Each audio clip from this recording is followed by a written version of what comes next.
Hey everyone, this is Shae from Shae Shea Soaps and Candles. I'm here today to talk a little bit about my shea butter deodorants. I get a lot of questions about these at markets and festivals, so I'm going to do a quick video just kind of answering some of those questions and giving you a little bit more info on this item. So the deodorant that I make it from scratch. The big question though that everyone always has is it aluminum free? The answer to that is yes, it is. I use an aluminum free baking soda.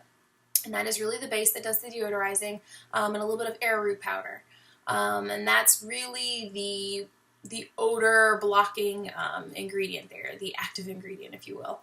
Apart from that, though, a lot of people make a lot of baking soda based pastes at home because they see a lot of DIY recipes on the internet, and unfortunately a lot of times it ends up not working out so well because baking soda by itself is really gritty, and that's something that if you go and try it out yourself right now, you'll probably find out. So I pair it with a couple different things to kind of give it a great base and a great feel. When I originally made this recipe, like 5 years ago, it was actually more of like a sludge, and I actually spent a year after I had been using it making alterations to the recipe so that I could get it in a nice solid form for you all to use. So the result now is something I'm really excited about. But I said, as before, it's not just the baking soda, just in solid form, if you will. It's actually paired with a couple different things for various benefits. Those things being, I've got some shea butter in there, I've got some coconut oil. Like I said before, I had the baking soda and the arrowroot powder. And then I also have whatever scent I'm going to add in there. I've got various essential oils and things like that that I mix in for scent. And last but not least, I have my beeswax.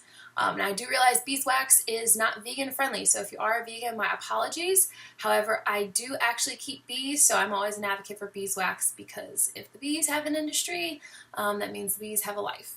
So I use beeswax in a couple different products, and this is one of them. Now the deodorant itself comes in these containers. Like I said before, I have an unscented version. This one's really great because this is just the base. So if you wear certain perfumes or you're kind of finicky about scents and things like that, or you just want to test it out and see what it's like, this is a great place to start. And my people too who have ultra sensitive skin, if there's certain essential oils and things like that that set you off, this is a great place to start from. Like I said, it's the same base in all the deodorants, but different ones have different scents. This one, though, is unscented. Now, I do have other deodorants in various scents. This one right here that I'm holding is the Mardi Gras scent. It's one of my most popular scents across the board in my products. So usually, if I'm adding a new scent to a new product that I'm making, it's going to be a Mardi Gras.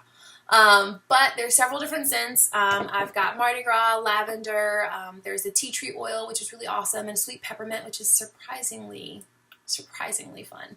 That was actually one of the first scents I ever added in to make the deodorants. Thank you to Myra for that. One of my friends was